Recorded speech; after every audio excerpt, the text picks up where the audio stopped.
चला झालं रेडी साहेब. आज कोर्टात काय झालं नेमकं? सर नेमकं काय झालं? 1 मिनिट म्हणाल ना चालू. त्या मॅटर मध्ये असणार पोलीस डिपार्टमेंट चे ॲफिडेव्हिट, त्याच्यानंतर प्रिन्सिपल सेक्रेटरी होम यांचा ॲफिडेव्हिट, हे दोन्ही ॲफिडेव्हिट दाखवले आणि त्यांनी कोर्टाच्या ऑर्डर्स कशा पाळलेल्या नाहीत आणि त्यांना पाळायचं नाही अशी असणारी परिस्थिती आहे.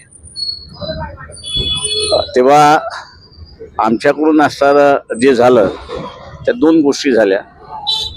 एक तर 196 BNSSचा आहे तो मॅजिस्ट्रेटनी एकदा चौकशी केली कस्टोडियल डेथमध्ये की अननॅचरल डेथ आहे म्हणजे अनैसर्गिक मृत्यू आहे, तर पुढे काय करायचं याच्या संदर्भात कायदा सायलंट आहे.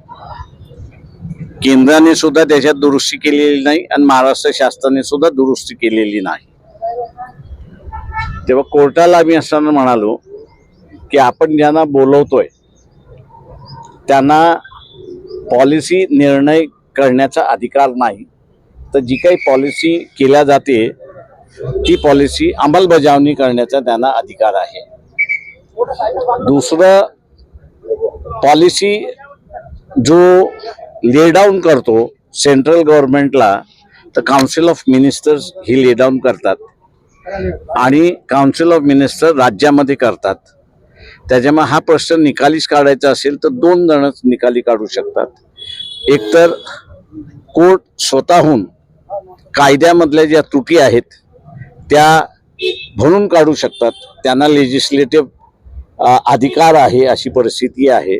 नाही तर कोर्टाला असं वाटत असेल की बा एक संधी आपण पुन्हा सरकारला द्यावी, तर मग या खात्याचे जे मंत्री आहेत ते या खात्याच्या मंत्र्यांना कोर्टाने बोलवावं आणि विचारावं की हा जो अपुरा कायदा आहे तो पूर्ण तुम्ही करणार आहात की नाही.